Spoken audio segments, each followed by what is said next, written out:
قول قول لكن النيه مبيته ان الدوري يروح بيراميدز. ايوه، وايه كمان؟ النيه مبيته، وانا بقولها لك بفم مليان بالادله. آه على الفساد ده. إيهاب الكومي عضو مجلس إدارة اتحاد الكورة السابق، وهو بيقول بعضمة لسانه على الهوا مباشرة إن في نية مسبقة لإهداء الدوري الممتاز المصري إلى بيراميدز. ليه؟ دي حاجة هنتكلم فيها بعدين.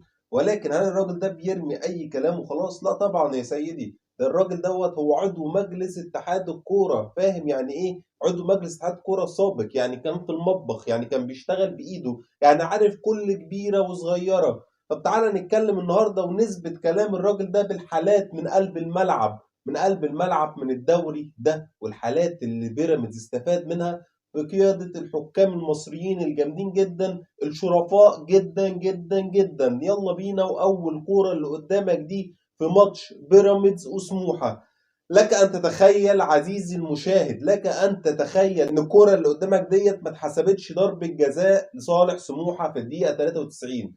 والحكم ساعتها في تقريره قال لك اصل ايد علي جبر للاسف مش مكبرة جسمه. لا، دي في محيط جسمه. كل دي مش مكبرة جسمه. ماشي ماشي سيدي الحكم. فتردد على طول في ساعتها بهدف لبيراميدز من اوفسايد واضح وصريح، وبيراميدز كسب الثلاث نقط.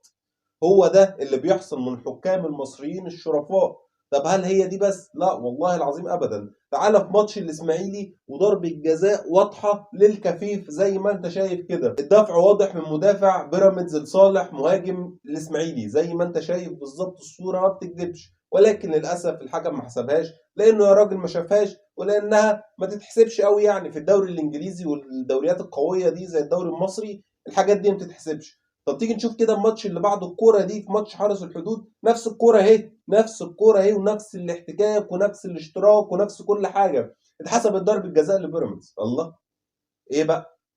ايه الحكايه بقى يا عم الحكم انت وهو؟ طب ما هي اهي. ليه دي ما اتحسبتش للاسماعيلي اللي يا عيني عمال يعافر وما عندوش صفقات وما عندوش فلوس وموقوف له قيد؟ وليه دي اتحسبت لبيراميدز؟ ها؟ ليه دي اتحسبت لبيراميدز؟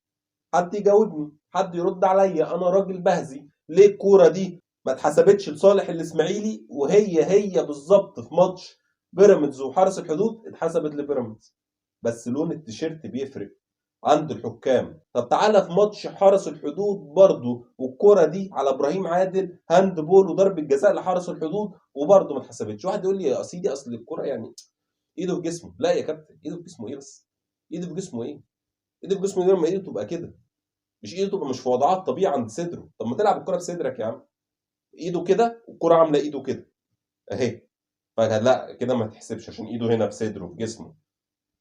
قانون، بس القانون بيتفهم غلط عند بعض الناس. فلازم نعرف ان الكرة دي ضربة جزاء رسمية وبرضه ما اتحسبتش لصالح حرس الحدود في ماتش بيراميدز. هل احنا توقفنا عند كده وخلاص؟ لا والله العظيم ابدا. تعالى معايا اوريك تاني. تعالى. شايف الكرة دي في ماتش طلائع الجيش؟ ماتش طلائع الجيش والكرة اللي قدامك دي طرد مباشر على دونجا وما اتحسبتش. ما اتحسبتش وما خدش انذار حتى. يا سيدي ده بيراميدز. يا سيدي ده ايهاب الكومي لسه قايل لي ان في توجه معين، في توجه معين لصالح بيراميدز، وده اللي بيحصل قدامنا من الحكام كل ماتش. نقط كتير جدا جدا جدا جدا راحت لبيراميدز بنفس الطريقه اللي انتم شايفينها دي. طرد كان هيفرق في مجرى الماتش تماما، خاصه ان طلع الجيش كان متعادل لحد اخر وقت. بس ازاي هطرد من بيراميدز؟ لا مش هينفع. لا يجوز، لا يجوز سيدي الحكم. واخيرا وليس اخرا، الكوره اللي اتحسبت ضربه جزاء على احمد رمضان بيكهام يا عيني لصالح بيراميدز على سيراميكا، كانت اخر ماتش. تخيل برضه ان الكوره دي اقسم بالله يعني مفيش اي حاجه، مفيش اي حاجه حرفيا، مفيش تلامس حتى. ضربه جزاء ايه يا راجل؟ ده ايه الكفر ده؟ ده ايه الفساد ده؟ ده ايه اللي انتوا بتعملوه ده؟ عايزين ايه تاني عشان نقول ان في فساد للركب؟ عايزين ايه تاني اكتر من واحد في اتحاد الكرة يطلع يقول بلسانه ان في توجه ان بيراميدز ياخد الدوري؟ والتوجه ده مساعدين فيه الحكام المصريين زي ما احنا شايفين كده. تخيل ان الكرة اللي قدامك دي اتحسبت ضربة جزاء، ولما سيراميكا جاب جون قال لك لا ارجع، في فاول في نص الملعب. ارجع ابو العربي، فاول في نص الملعب يا جدع.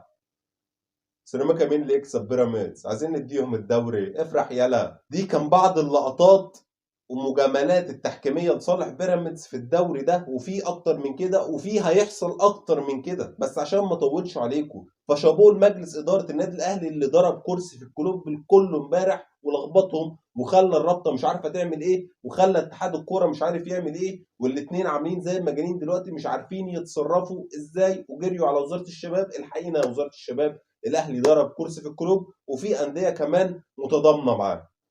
شابوه لمجلس اداره النادي الاهلي، انا شايفه قرار تاريخي، قرار من بتوع صالح سليم، واتمنى الاستمرار فيه وعدم التراجع نهائيا عشان ما يحصلش اللي كلنا خايفين منه، وهو اعطاء الدوري بيراميدز زي ما الكومي قال وزي ما الحكام بتنفذ في ارض الملعب. متنساش تعمل لايك للفيديو وكمان شير في كل مكان وسبسكرايب لقناه اليوتيوب ولايك لصفحه الفيسبوك، وبس كده. سلام.